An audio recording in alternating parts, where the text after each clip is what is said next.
How you do that, Daryl? Ooh, how you do that, Daryl? And I ain't mad about it. I am your man's Nic Rattlehead. And behind this camera, somewhere out in California, is my man's with the master plan 100 grand. Only you, me, and God knows how much I love this guy, man. Tell him what your name is. Gary, where are you? Matt the Graff. And we would like to collectively welcome you guys to Aftershock Reviews, your place for the best extreme music reviews. And I tell you today, I bring you something very experimental, but very good. Oh, it's so good. The name of this album is called May You Be Held by Sumac. Now, Sumac is a band that is comprised of just wonderful instrumentalists from very prominent bands. Let me actually talk about it really quickly. We have Aaron Turner from Old Man Gloom and ISIS. Now we have also Nick. This is where I actually have to look and see how to pronounce his last name because this is weird. Nic Rattlehead on drums from Baptist. I hope I'm pronouncing your name right. I sorely hope I am. And then we have on bass, Brian Cook from Russian Circles. Speaking of Russian Circles, this album is going to sound, at least sonically, somewhat familiar to people who are fans of Russian Circles, who are fans of Year of the Knife, who are fans of Chelsea Wolfe, things in that vein, right? Why? Because the person who's going to be tracking some of these tracks as well as mixing it is Mr. Kirk Ballou.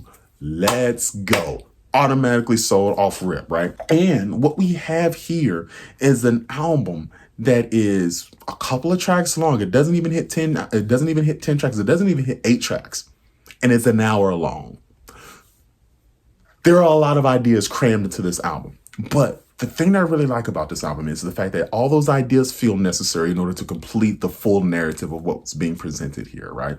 This album feels very spacious. This album feels very expansive. This album feels very unhinged, chaotic, but almost spiritual at the same time. It's almost like a spiritual experience. And it's really, really cool. But let's actually delve into the album real quick because our opening track here is not your normal, here's a death metal album or here's whatever type of metal album. And we're going to give you a minute of noise that probably shouldn't be here. No, this track is 5 minutes long and it's the shortest track here because buckle in, get ready. But it's a good track. Why? Because yes, it is a sonic soundscape, but it is a sonic soundscape that leads seamlessly into the title track, May You Be Held. And I really do enjoy that about this because it feels like one idea, right? It feels like maybe May You Be Held was probably supposed to be one track, including the intro,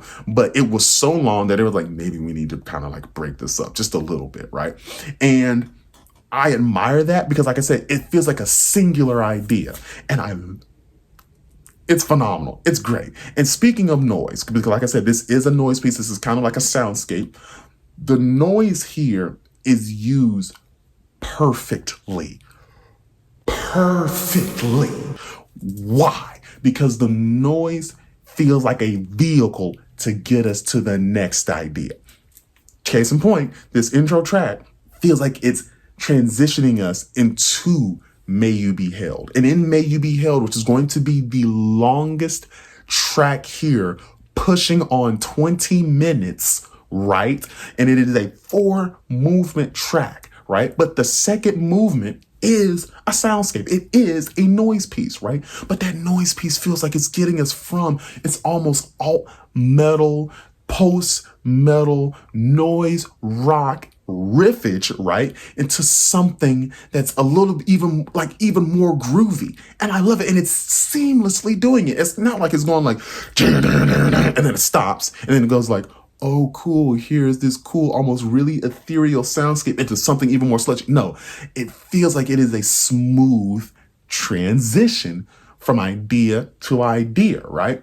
Iron Chair is doing the same thing when it incorporates noise. And then the last track on this album technically is a noise piece. It is a ambient soundscape, but yet instead it's transitioning us from consumed out of the album. The noise here is wonderful. And on top of that, it's not just it's not deriving its origins from like one singular place. It's not saying, okay, cool, like here's some like found sounds that we got from, out in the world, then we funneled it into like, I don't know, whatever software they were using, manipulated it just a little bit, and then said, cool, here are the cool sounds that we've got. Check out our soundscape. No, it's going from like, okay, cool, here is maybe some found sound, but at the same time, we're going to like hold out some notes, right? And we're going to scratch our strings. We're going to do all these really cool things to create the sense of tension in these soundscapes, or these senses of ascension, right? To another plane, to another realm in these soundscapes, right? It's absolutely great. So before I just completely nerdgasm out, let's go into May You Be Held. Because like I said before, it's pushing 20 minutes. This is by far the longest track here with 4 movements. And we already talked about our noise rock, post-metal, oh my gosh, like alt metal type of thing. Like there's, to me, because of course, I am a huge fan of alt metal and noise rock, right?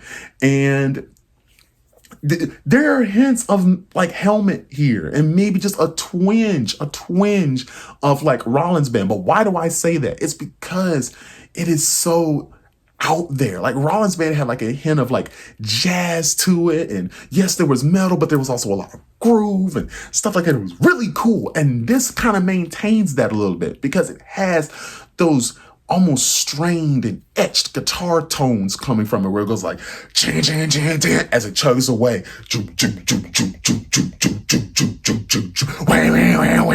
and then we have Aaron Taylor who starts wailing away in the first movement of this, right? And it maintains this, and it has this really cool riff that almost feels like it's breaking down, but it's also harmonized at the same time. So there's a sense of cohesion here. This is probably going to be the only time you hear me use the internet's favorite word, cohesion, but it's here, and it works, and it's wonderful.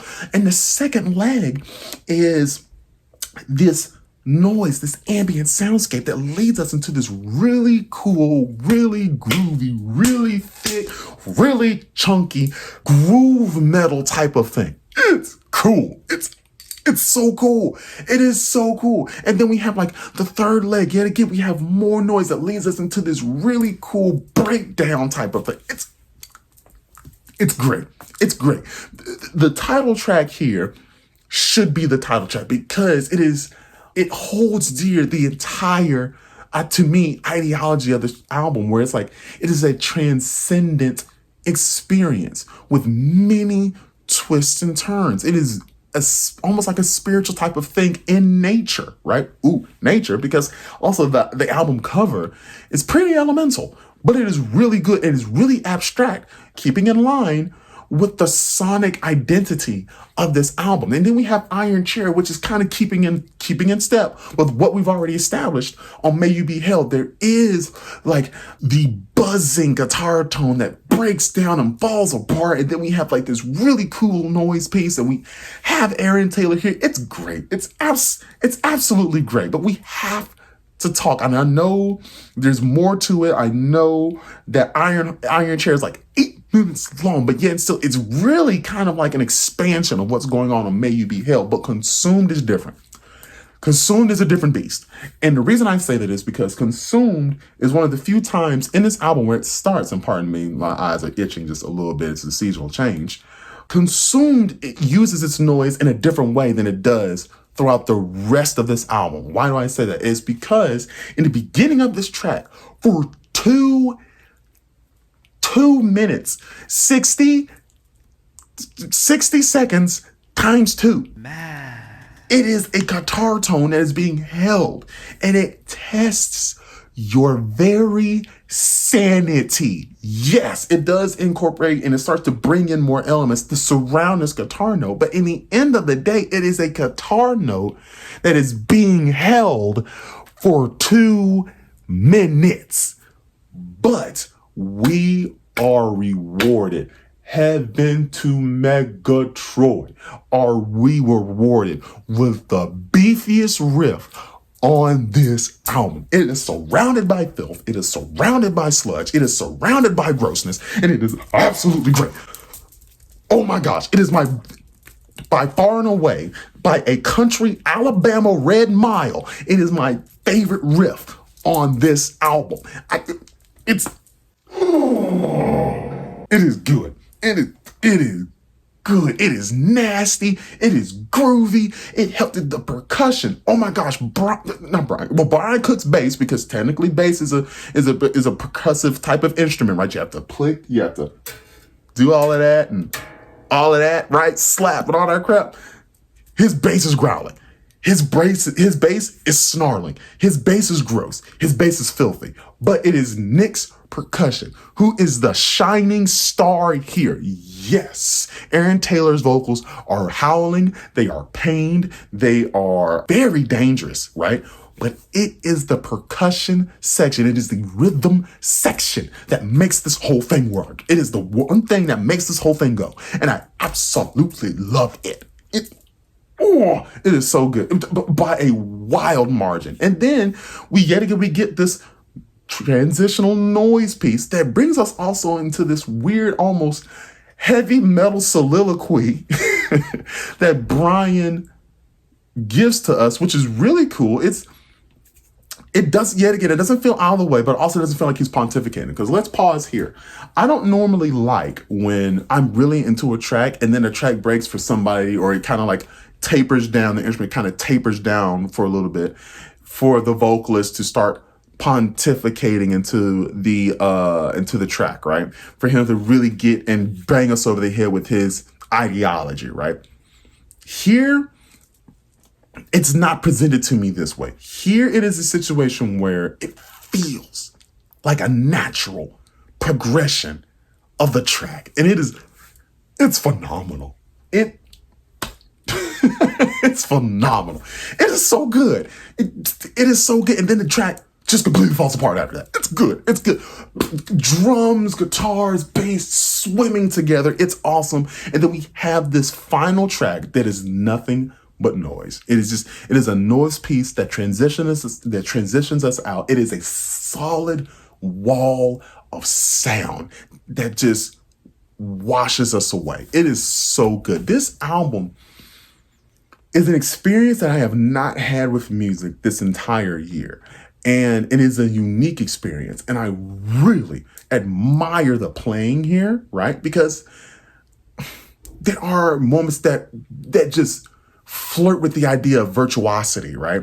But at the same time, it's not like they're just playing these difficult riffs to show you just how good they are with their instrument. They are sprinkled few and far between here to make way for sonic textures that better illustrate the idea of what they're trying to go for here, right? This album is very elemental, like I said before. This album is very transcendental, like I said before. And this album is just such an experience that if you have not listened to this album, I highly suggest that you do. It is so, so great. And like I said before, if you have not heard any of Old Man Gloom's albums from this year, go and listen to that as well. The name of this album is called May You Be Held by the band Sumac. You can get this now. I will also leave a link below for their Spotify, for their Bandcamp, any which way that you can go and listen, buy merch, anything else like that. You can also buy some of their stuff on Holy Mountain. Go help them out. I'm going to be buying me a shirt. I kid you not, because this fire. I am your man's Nic Rattlehead. And behind this camera is my man's with the master plan 100 grand, only you, me, and God knows how much I love this guy, man. Tell him one more time, what's your name? Matt the Graff. I love you, bro. I love you with all my heart. Wash your hands, support your bands. Peace. Ooh, how you do that, girl? Ooh.